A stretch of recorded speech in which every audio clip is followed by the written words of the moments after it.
Agora vamos conversar um pouco sobre listas em Haskell, principalmente em programação funcional, e mais especialmente em Haskell. Listas são a estrutura mais importante que tem da linguagem. O uso de listas e a importância delas para resolver os problemas é tão grande que elas são vistas como um recurso de Haskell para a resolução de problemas, e não apenas como uma estrutura de dados. Mas a lista em Haskell ela tem que ser uma estrutura de dados homogênea, que ela tem a seguinte composição ou anatomia. Ela tem uma cabeça, ela tem uma cauda, certo? E ela pode ter também uma parte inicial e também o last, que é o último elemento, tá? Você pode brincar com essa visão estrutural da lista, tá? Que vai ter um certo impacto na forma de como você define suas funções, principalmente as funções recursivas, certo? Que precisam conhecer a estrutura do objeto. É o que se chama de recursão estrutural, que é muito útil também. Então, o head de uma lista, ele volta o primeiro elemento da lista. O tail, ele vai voltar a cauda, que é a lista toda sem o primeiro elemento.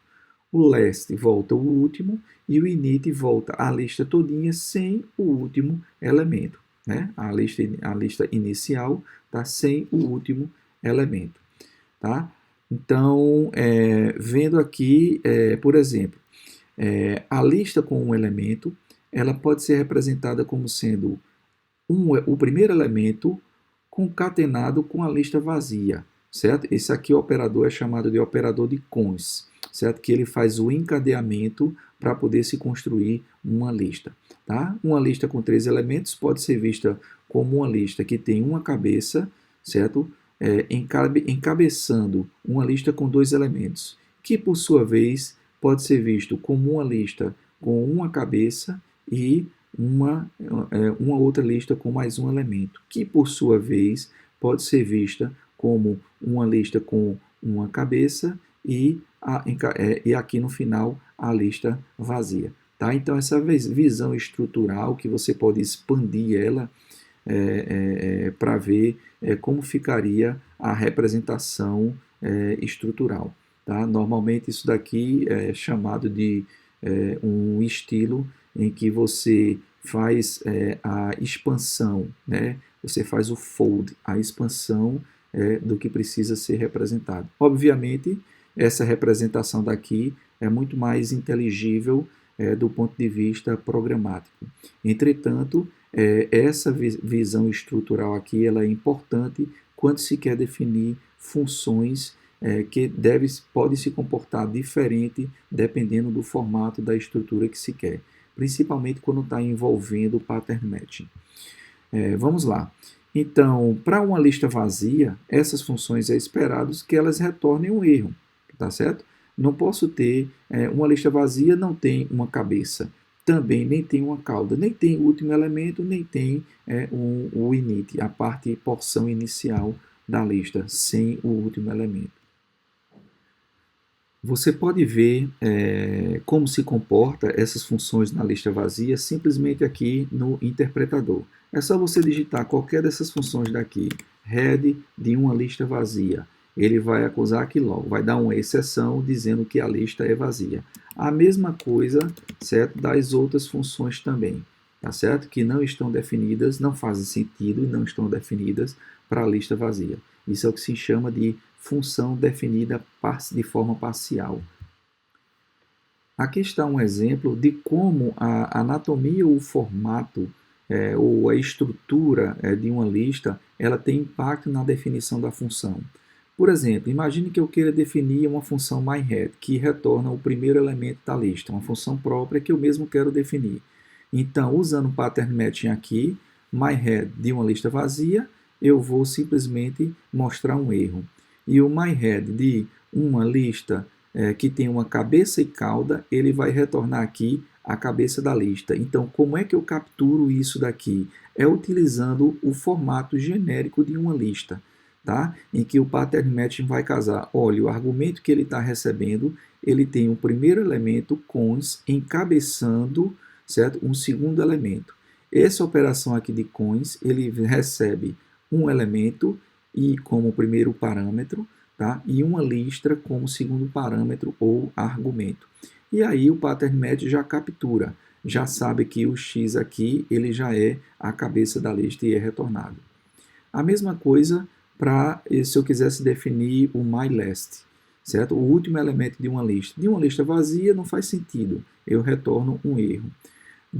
O myLast de um elemento que tem apenas, né, tem apenas um elemento, é o próprio elemento que está dentro da lista, ele é o último elemento, tá? E o myLast de uma lista que tem uma cabeça e uma cauda, eu simplesmente calculo o myLast da cauda, eu descarto o primeiro elemento e vou calculando aqui na cauda até que ela atinja uma lista com um elemento e me retorne o último elemento que está lá dentro da lista. Agora vamos ver um pouco dos operadores embutidos sobre listas. O primeiro deles é a indexação em listas. Listas elas podem ser vistas também como arrays, em que você consegue acessar a posição da lista. Certo? Em Haskell, matematicamente, a lista ela se aproxima do conceito matemático. Entretanto, por questões de facilidades de programação, Haskell também provê o acesso a listas através da indexação. Tá? Então, aqui funciona como se fosse a indexação de um array em uma lista. Vamos ver um exemplo disso. Então, usando esse operador de indexação, podemos simplesmente chegar aqui dentro de uma lista, por exemplo, 1, 2, 3. Tá? Podemos invocar aqui para indexar o elemento 0, certo? Que veio o 1. Elemento 1 virar o 2 e elemento 2 virar o 3, certo? Aqui, se eu tentar acessar um elemento que é maior do que o tamanho da lista, lembrando que a lista vai ser indexada de 0 até n-1, onde n é o tamanho dela, Haskell vai retornar um erro. A outra operação é a concatenação de duas listas. Nós simplesmente passamos duas listas para ele e ele produz uma lista como o resultado. Então, como por exemplo, eu tenho a lista 1, 2 e quero concatenar com a lista vazia. Isso vai me dar, obviamente, a lista 1, 2. Se eu quisesse concatenar com 3, 4, ele me voltaria a lista única contendo todos os elementos das duas listas. Tá? Pode ser visto também como um operador de append, onde a primeira lista ela é acrescentada da segunda lista. Todos os elementos são inseridos dentro dela. Tá? É importante salientar que você precisa preservar, tá certo? O tipo das listas que está sendo operado. Então, por exemplo, se eu tentar aqui operar uma lista de inteiros com uma lista de caractere, Haskell vai dar um erro, tá? Porque essas duas listas possuem tipos diferentes. A operação length é trivial, calcula o tamanho de uma lista, e null testa se a lista é vazia ou não. Tá? Vamos ver um pouco a demonstração dessas duas funções. Deixa eu limpar aqui o console. E vamos lá.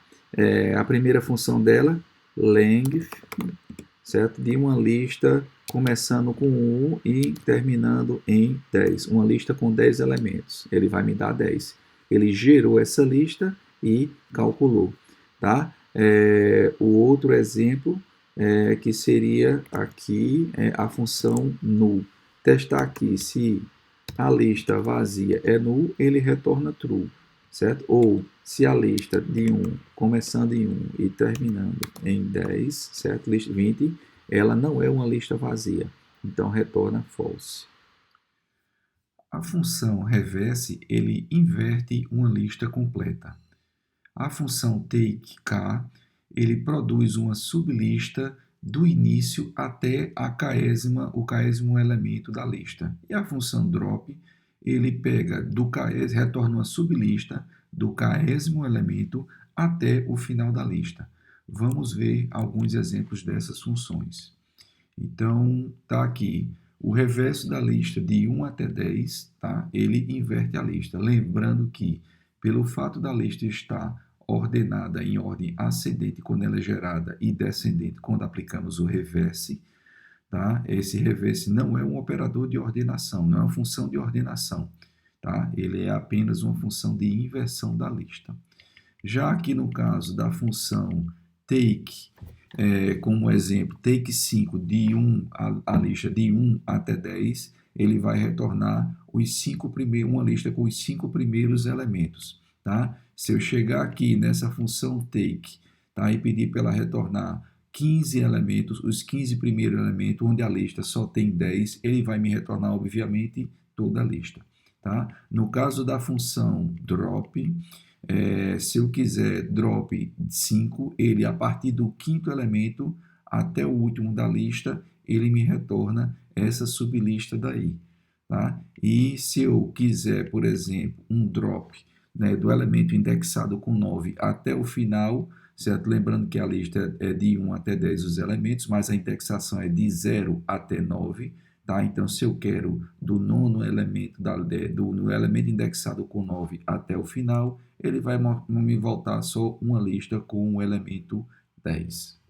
As funções máximo e mínimo são intuitivas. Tá? Qual é o elemento máximo de uma lista e o elemento mínimo? Para isso, a lista precisa guardar elementos que têm implementada a noção de ordem, tá? Cujo tipo ele é um tipo ordenável. Tá? Já a soma e o product, ele vai produzir a soma de todos os elementos da lista e o produto de todos os elementos da lista. Tá? Para isso, os tipos armazenados, eles devem ser operáveis através de soma e de produto. Tá? E ele testa se um elemento pertence a uma determinada lista. Então, vamos fazer uma rápida demonstração dessas funções. A função máximo, tá? Vamos ver o tipo dela, certo? Então, é uma função, tá? Que ela recebe um T, que ele é foldable, que significa ele é uma lista que pode ser percorrida, tá? Um a um, obviamente, para ele sair passeando, iterando pela lista, tá? E vendo qual é o maior. E o tipo que é armazenado lá, certo? Ele é ordenável, tem a noção de ordem. Então, seria uma lista, né? Uma lista iterável do tipo A e ele retorna o tipo A. Então, vamos lá. Digitar aqui máximo, certo? Da lista de 1 até 10, por exemplo. Ele vai lá e vai me retornar o elemento máximo. Tá? Poderia ser uma lista também, o máximo de uma lista de caracteres, onde o caractere também é comparável. De forma análoga, certo? A função mínimo também vai ter esse mesmo tipo e o resultado da execução dela vai ser exatamente pegar o elemento mínimo. Tá? No caso, o mínimo dessa lista daqui, de 1 até 10, vai ser o elemento 1. Já a função soma, certo? Ela vai ter o tipo de que tem que ter um iterável, tem que ter um tipo numérico, ele recebe uma lista de iterável, tá? Uma lista iterável de um tipo numérico e ele retorna o tipo numérico. Então, por exemplo, a soma dos elementos de 1 até 10, certo? Pode ser calculada dessa forma daqui, tá? E isso vai produzir o valor 55. Tá? Da mesma forma também o produto vai ter esse mesmo tipo, a função product, certo? E podemos calcular o produto dos n primeiros termos, assim, os 5 primeiros termos, tá? Dessa forma daqui, certo? Que vai dar 120. Então, poderíamos implementar também um fatorial, tá? De um determinado número, usando também essa noção daqui de produto, ok? E por fim, temos a função element, certo? Que ela, certo? Perdão, dois pontos, certo? Que ela recebe um iterável, um tipo guardado lá dentro que ela tem a noção de a operação de igualdade, certo? Implementado para esse tipo, certo? Então ela recebe um elemento desse tipo A, uma lista do tipo A e retorna um bool, dizendo se o elemento pertence ou não, tá? Então, por exemplo, elemento 5 da lista de 1 até 10. Ele vai ver que pertence e retorna true, certo? Se eu digitasse aqui um elemento não pertencente, ele retornaria, obviamente, false. Já as funções prontas de range, tá? Que pode ter esse formato, pode ter esse ou pode ter esse, tá? Já foram funções mostradas para vocês. Tem só uma pequena variação, tá? Que é essa daqui. Então, na função range de k até m, ele vai produzir uma lista de k até m. Mas você pode dizer como essa lista vai ser produzida, fornecendo também um segundo parâmetro aqui para ela, certo? Em que ele vai gerar uma lista de k até m, seguindo a sequência que se inicia por kp.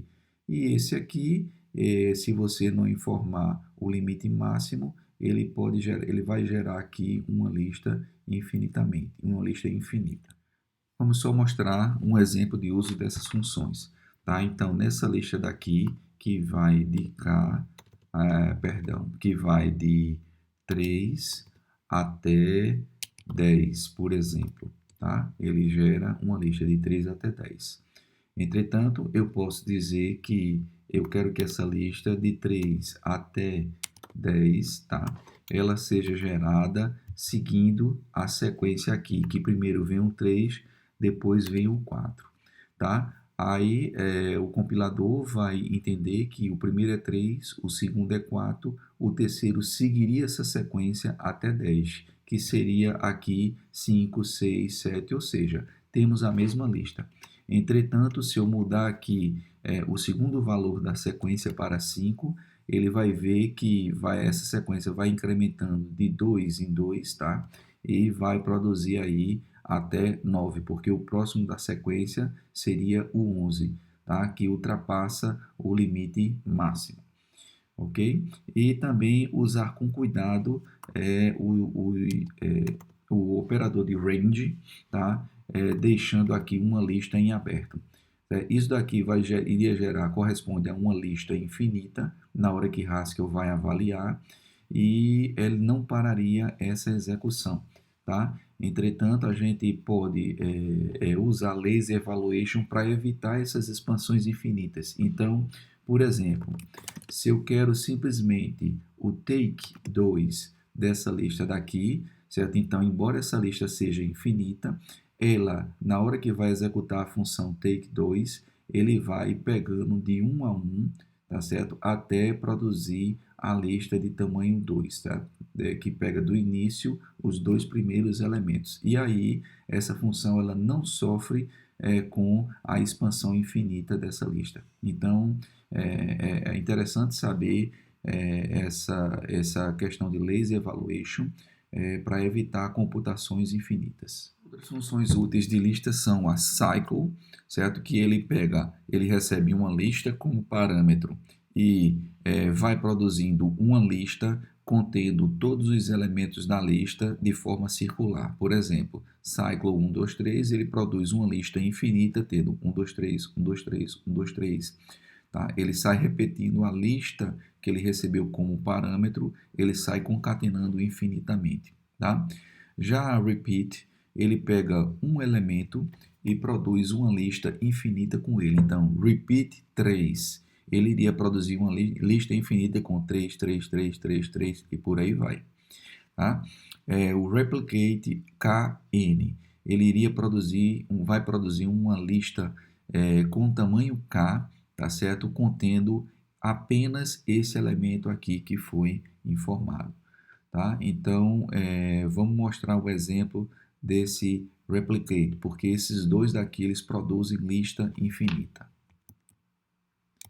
Então, tá aqui, certo?